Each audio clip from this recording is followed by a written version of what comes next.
Yes. Hello, this is Tim from North Central Ohio Paranormal and Cop Team. We're giving them a break right now. We're running the boxes because we figured it was kind of unfair for you guys to not be able to hear what was going on. Yeah. So now we're going to get into the court testimonies.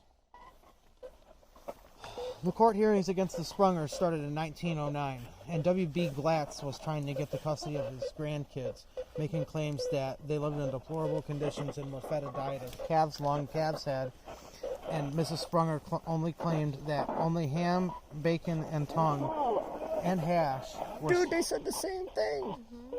Yeah. Ham, bacon, tongue, and hash is served to the kids. But 3 years prior, they did feed the inmates and caretakers heads of cattle. It is also reported that Mrs. Sprunger never fed the kids eggs, claiming that she had too much to take care of to worry about stuff like that. Many of the orphans found homes with farmers in the area and were running away due to treatment at the Light and Hope. Examples of mistreatment were the boys were being beaten by the Sprungers and the overseers. There was only one bathtub for the boys, and they were only allowed to bathe once every 2 weeks. On quite a few occasions, the children had to share the same dirty bath water. The children were also not allowed to be educated. They were only allowed to work, and when there was no work, they were allowed to be educated.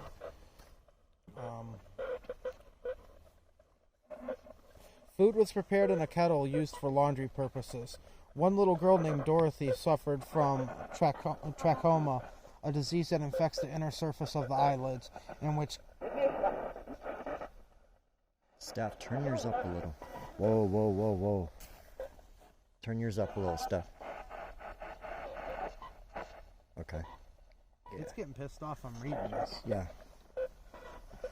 It's starting all over. One little girl named Dorothy suffered from trachoma, a disease that infects the inner surface of the eyelids, which can cause pain in the eye, breakdown of the cornea, and can eventually lead to blindness. Mrs. Sprunger took the girl to an eye doctor in Cleveland. He prescribed her medication. However, unfortunately for Dorothy, her medication would be used between her and 3 to 4 other girls with eye infections. She had even been told by Mrs. Sprunger prayer would help cure her, since the Lord would always heal with all kinds of diseases. With all these testimonies from the children who were currently housed and the ones who ran away, the court ridiculed Reverend Sprunger for the mistreatment of the kids. And this was no way for not even any children or adult to live. The orphanage was shut down in 1916 of July forever. Now we're getting on to the synopsis of Benny Sutliff and his story. Keep going, man. You're getting it going again. You don't like the real history. We found it. They found it all. I can read it. Yeah, we're going to let Stephanie read this time because she's a better reader than I am. I suck. Orphaned by his mother, Mrs. Sutliff, due to her new husband not liking the idea of having multiple children that were not his. Benny Sutliff was an orphan on the farm at 9 years old, as well as his little sister, who was about 2 years old at the time. When he arrived in Birmingham, he drove the cattle for Mrs. Sprunger by foot back to the farm. He was also an orphan who eventually, at age 14, ran away to a nearby farm of Peter Hahn, a farmer of Vermilion, eventually, where he began living with Hahn and working on his farm. Benny states that the boys were loaned out to neighboring farms to be hands. His orphanage life ended after reportedly stealing $5 from the sugar bowl so he could purchase a bike to pull a wagon for farmers. He was caught, so he ran away. Peter Hahn's wife, Catherine, aided in Benny's escape, as well as other children, including 2 girls. This is Peter Hahn's only connection to the Light and Hope Orphanage. Peter lived to be in his late 90s, being the longest recorded member of the Railroad Society in the late 1960s, as reported by various times by the Chronicle Telegram, Vermilion newspapers, and Amherst newspapers. Peter died in Rocky River in 1966 and was buried in Maple Grove Cemetery.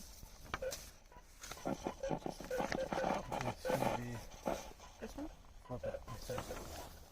Nope. Alright.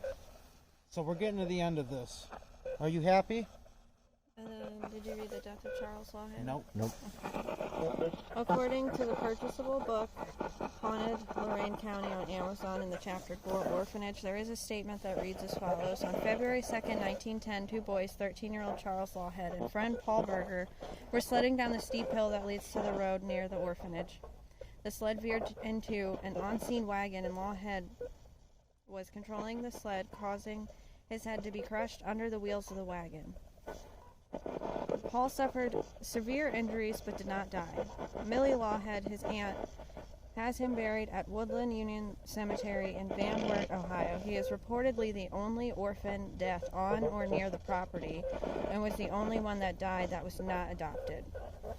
His grave is confirmed via Find a Grave, though, according to the 1910 census, they did not have him listed as living here, but Mr. Berger is, so maybe he passed away before the census.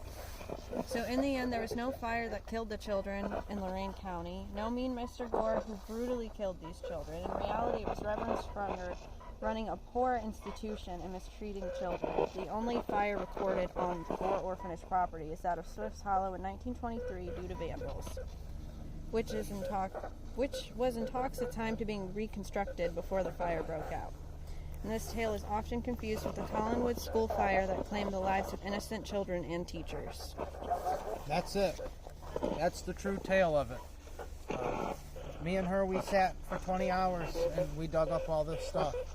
2 different computers, digging it all up. Lots of old newspapers. Lots of old newspapers. And they've got photos of the newspapers too. And we also have a photo of the Light and Hope Orphanage that's in Bern, Indiana, that burned down to the ground with the kids. There's a picture of all the orphans and Reverend Sprunger and his wife standing outside the orphanage. So this is a family team. Oh! You didn't like that we read all that, did you? Nope. Wow. You're upset now, aren't you? Or are you relieved that the real story is out? Oh, I put my phone down. And the beeping that you're hearing on the reverse is actually Morse code. As it's sweeping the band, it keeps hitting that one frequency as it goes by. But it is sweeping, but they sweep so fast. And, you guys want to see something crazy? We have Reverend Sprunger's grave site right here. Father of orphans. Look at that, father of orphans. This is his whole obit. You can find all this stuff on Find a Grave.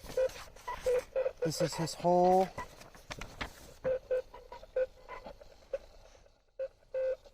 And this is all the information we were finding. Now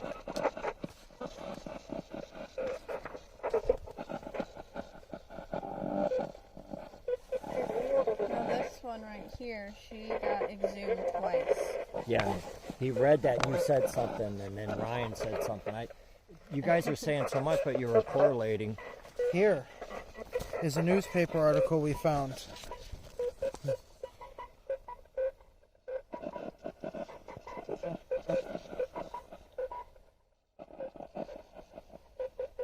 So this is talking about Joseph Swift, a former Connecticut soldier during the War of 1812 to the New Connecticut. That was my father.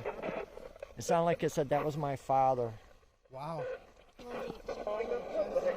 Junior. And then he had his daughter who wrote an article in the paper about him too, I think. Right? Yeah. Here's another one. But this one wasn't as good. We're coming up on, I got to kill this segment because we're doing 10-minute segments real quick. But this is the last one that we have printed out. All the other stuff, if you guys want to see it, let us know. We'll put a link to it.